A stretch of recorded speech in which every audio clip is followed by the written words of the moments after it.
పద్మ, నా ప్రాణాలు తెగించిన బాబుని తెస్తాను.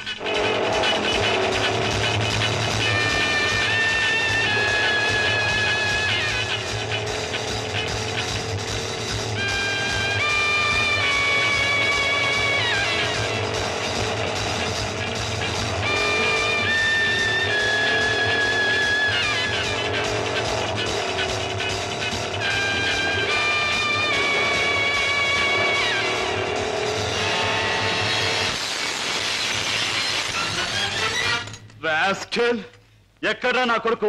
ఎక్కడా? మర్యాదగా నా కొడుకు నాకు అప్పగించు, లేదా ఏనాడు చేయకూడదనుకున్న ఘోరం ఈనాడు చేస్తాను. నిన్ను చంపి హంతకుడుగా మాట్లాడు. తొందరపడకు సింహకిషోర్. నన్ను చంపే ప్రోగ్రాం కాస్త ఆపు చేసి ఒక్కసారి అటు చూడు. బాబు, బాబు, పైనున్న ఆ పంజరాన్ని చూడు. నీ బిడ్డను ఆ పంజరంలో బంధించబోయే ముందు ఆ పంజరానికున్న స్పెషాలిటీ నీకు చూపించాలి. జగ్గు,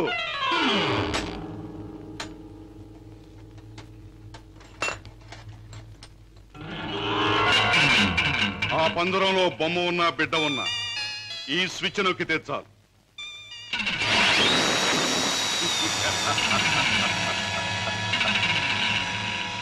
ఆ విధంగా కథ ముగుస్తుంది. జగ్గు, కుర్రాన్ని ఆ పంజరంలో పెట్టు.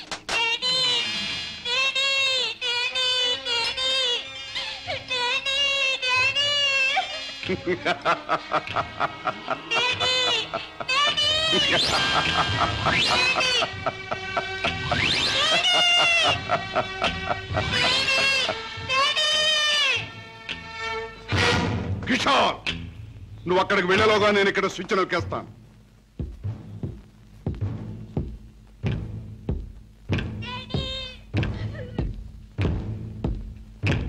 కిషోర్, నీ బిడ్డ నీకు దక్కాలంటే నేను చెప్పినట్టు చెయ్యాలి. ఆ కత్తి తీసుకువెళ్ళి నీ బావరాజాను హత్య చేసి రావాలి. అవును, నీ కొడుకును నువ్వు బ్రతికించుకోవాలంటే నీ బావను చంపి తీరాలి. కిషోర్, కత్తి అందుకుంటావా స్విచ్ నొక్కమంటావా? త్వరగా తెలుసు.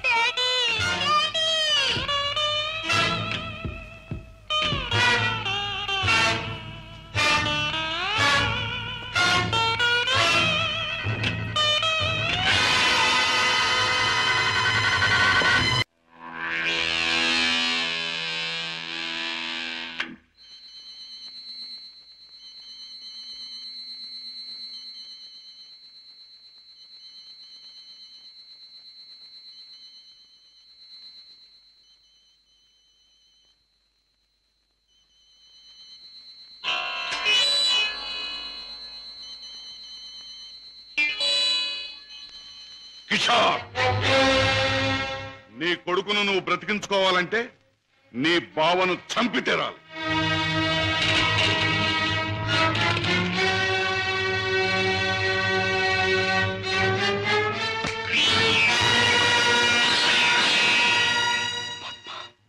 ఏ ఆగిపోయారే? ఎత్తిన కత్తిని దించండి. నా గుండెల్లోకి దించి చంపండి. పద్మ, మీరు చంపడానికి సిద్ధపడ్డది మా అన్నయ్యనేగా. నాలోనూ మా అన్నయ్యలోనూ ప్రవహించేది ఒకే రక్తం.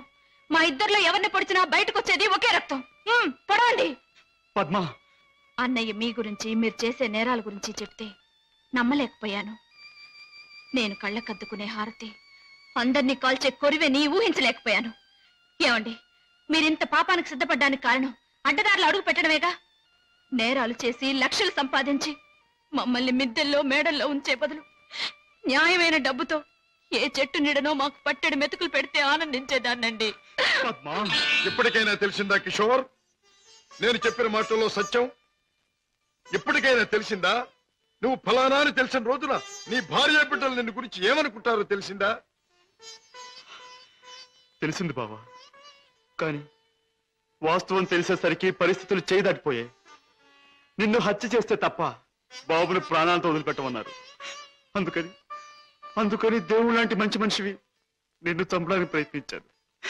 నన్ను క్షమించు బావా, ప్లీజ్. బాధపడి కిషోర్, ఇప్పటికైనా నువ్వు నా మాట విన్నందుకు చాలా సంతోషంగా ఉంది. ఇప్పుడు మన కర్తవ్యం ఆ దుర్మార్గుల బారి నుండి బాబుని రక్షించాలి. బావా, ఈ క్షణంలో ఆ ముఠాన్ని పట్టుకోవడానికి నేను సిద్ధమే. మిమ్మల్ని పోలీసులు వెంట పెట్టుకుని ఆ స్థలానికి ఇప్పుడే నేను తీసుకెళ్తాను. కానీ కిషోర్, మనం తొందరపడితే బాబు ప్రాణాలకే ప్రమాదం. ముందు బాబుని రక్షించి ఆ తర్వాత వాళ్ళ పని పట్టాలి. దానికి ఒక్కటే మార్గం ఉంది. ఏమిటి బావా? కమాన్. నన్ను చంపి నా శవాన్ని సముద్రంలో పారేశానని చెప్పి నీ బాసును నమ్మించి బాబును బయటికి తీసుకు, ఆ తర్వాత ఆ ముఠా ఆట కట్టిద్దాం. అలాగే బావా, అంతవరకు మీరు బయటపడకుండా రహస్యంగా ఉండండి. ఓకే. అవును బాస్, మా బావతో మాట్లాడే పని ఉందని చెప్పి నమ్మించి కారులో బీచ్ తీసుకెళ్లాను. ఎవరూ లేని చోటు చూసి పొడిచి చంపేశాను. శవాన్ని సముద్రంలో పడేశాను. అంటే శవం కూడా కనిపించకుండా మాయం చేశావన్నమాట. హత్య చేయడం మొదటిసారైనా మంచి అనుభవం గల వాళ్ళగా చేశావు. గుడ్. బాస్, నువ్వు చెప్పిన పని పూర్తి చేశాను. ఇక నా బిడ్డ నాకు ఇచ్చే. తప్పకుండా. నా పని ఎంతో విశ్వాసంగా నెరవేర్చావు. నేను కూడా నా మాట తప్పకుండా నిలబెట్టుకుంటాను. తీసుకెళ్ళి నిలబెట్టు. బాబు,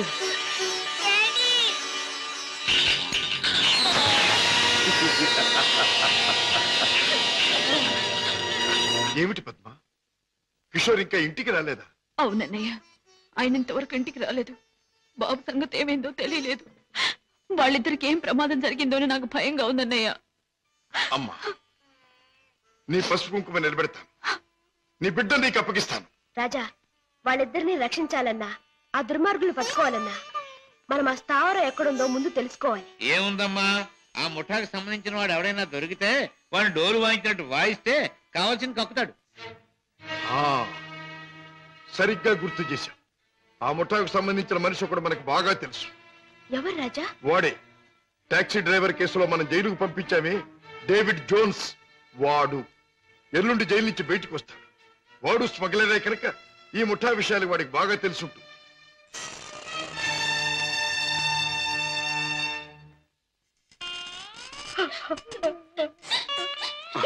పార్వతి, బాబు, ఏమిటి? ఏం జరిగింది? నువ్వు చేసిన పనికి నీకే 6 మాసాల లోపల కూర్చున్నావు. ఇరుగు పొరుగు కాకులు గద్దల్లో పొడుస్తుంటే, పిల్లలు ఆకలని ఏడుస్తుంటే నా చావు నేను చచ్చాను. ఆ మహారాజు కనుక దయతో మమ్మల్ని ఆదరించకపోతే ఈ పాటికి నేను పిల్లలు ఏ కిరసనాలో పోసుకుని ఒళ్ళు కాల్చుకు చచ్చేవాళ్ళం. ఏ మహారాజు? జోన్స్, బాబు, బాబు, నన్ను పోలీసులకు అప్పగించి మా వాళ్ళని మీరు ఆదుకున్నారా బాబు? వీళ్ళేమైపోతారోనని జైల్లో యమయాత్ర పడ్డారు బాబు. ఇక మీదటి నుంచి అటువంటి పెదవ పనులు చెయ్యను బాబు. లే జోన్స్, పాములతో చెలగట్టలాడేవాణ్ణి ఎప్పుడూ ఆ పాములే కాటేసి చంపుతాయి. మనసు మార్చుకొని మంచివాడైన మా నాన్నగారిని కూడా ఆ దుర్మార్గులే చంపారు. ఎవరు బాబు? ఎవరు? వాళ్లే, నీకు తెలిసిన వాళ్లే. నాకు వాళ్ళతో పరిచయం లేదు బాబు. కానీ ప్రతి నెల 1వ తారీఖున ఎవడో ఒక స్మగ్లర్ వ్యాన్లో దొంగ సరుకు తీసుకుని ఊరి చివరి బారికి వస్తాడు. అతను కోటికి 2 గులాబీలు ఉంటాయి. ఈ ముఠా వాళ్ళు అతన్ని బాస్ దగ్గర తీసుకెళ్ళడానికి 1 గులాబీతో వస్తారు. ఆ పువ్వుల్ని బట్టి ఒకరినొకరు గుర్తిస్తారు. Come in sir.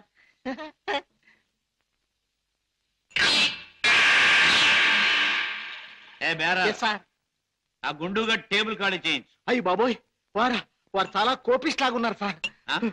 అంత మనగాడా? ఆహా, నేను ఊరికే మనగాడిని. హలో గోల్కొండ గుండు, మా బాస్ తిరుగులేని మనిషి వస్తున్నారు. ఈ టేబుల్ అర్జెంట్ గా ఖాళీ చేయను. ఆయన చూడు, ఆయన వచ్చారంటే డొక్క దించి డోల్ కడతారు. లే లే లే లే లే లే. బాస్, ఎవర్రా నా మనిషి మీద చేయి చేసుకుని కుంచాగాడు? చర్మం ఒలిచేస్తా. ఈ చిలగడ తప్ప జమాల్ కే డమాల్, రుద్రగే రబ్బాయి భద్రగే డెబ్బ ఎలా ఉంది? Rodra grabba Bajra? Yeah. I'm Padre grabba Rodra. I see. Show me your identification.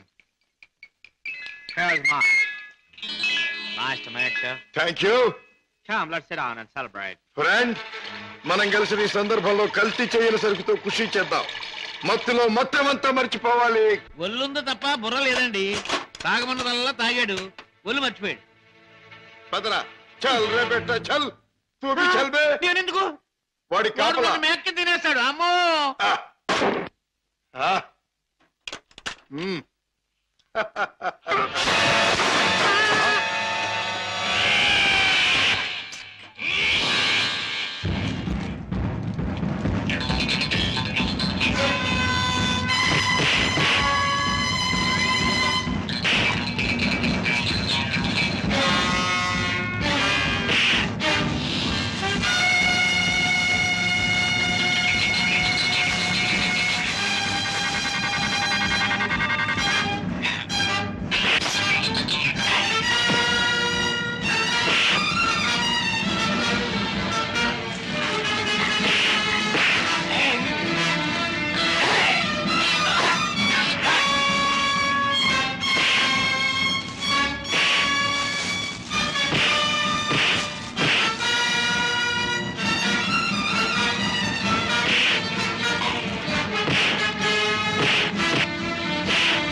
ఆ ముఠా వాళ్ళు వచ్చే వేళైంది. వాళ్ళ పని నేను చూస్తాను, వీడి పని నువ్వు చూడు.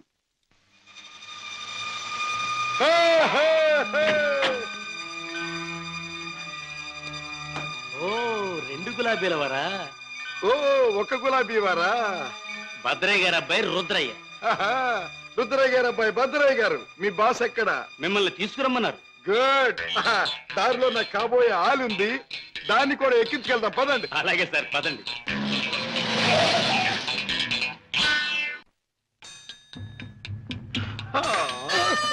ఎట్టా గాది కింద పంది కుక్కలాగా మీ బాసు దేశాన్ని బాగా దోషినట్టు ఉంటాడు. మా గొప్ప రహస్య స్థావరం కట్టిండు. బాసుని గురించి కొంచెం మర్యాదగా మాట్లాడండి. రుద్రయ్య గారి అబ్బాయి భద్రయ్య ముందు మంచి చెట్లు మాట్లాడకపోయి కొంచెం వాయించేయగలను. ఎలాగ మావా? చూపించవా చూపించవా? ఎలాగో చూపించమంటే ఒకటే రచ్చే, వంచడం అంటే ఇలాగే, వాంచడం అంటే పదవే నా కత్తులు రత్తి. ఆ బాస్ గారు వచ్చేదాకా కుర్చీలో కూర్చుదా పద. అది మా బాస్ కూర్చునే చోటు. అక్కడ కూర్చుని ఆయన అవమానం చేయకూడదు. రుద్రయ్య గారి అబ్బాయి భద్రయ్య ముందు అది చేయకూడదు, ఇది చేయకూడదు అని కుయ్యకమే కుయ్యా, కాళ్ళు కిళ్ళు జారిపోగలవు. ఎలాగ మావా? చూపించవా చూపించవా? చూపించమంటే ఒకటే రత్తే, కాళ్ళు అరే డోంగిరే, ఇదిగో బే రుద్రయ్య గారి అబ్బాయి భద్రయ్య వజ్రాలు ఇచ్చాడని మీ బాస్ కి ఇవే. ఏమిటి జగ్గు నువ్వు అనేది? మన వాళ్ళు తీసుకొచ్చిన భద్రయ్య వజ్రాల స్పెషలిస్ట్. అవును బాస్, మనకున్న ఒకే ఒక వజ్రాల స్పెషలిస్ట్ శశిభూషణ్ రావు చనిపోయాడు గనక ఆ భద్రయ్య మన ముఠాకి ముఖ్యంగా అవసరం. అంతేకాదు, ఆ భద్రయ్య దారిలో వచ్చేటప్పుడు బంగారం లాంటి పిల్లని తీసుకొచ్చాడు బాస్. అలాగా, పద వెళ్దాం.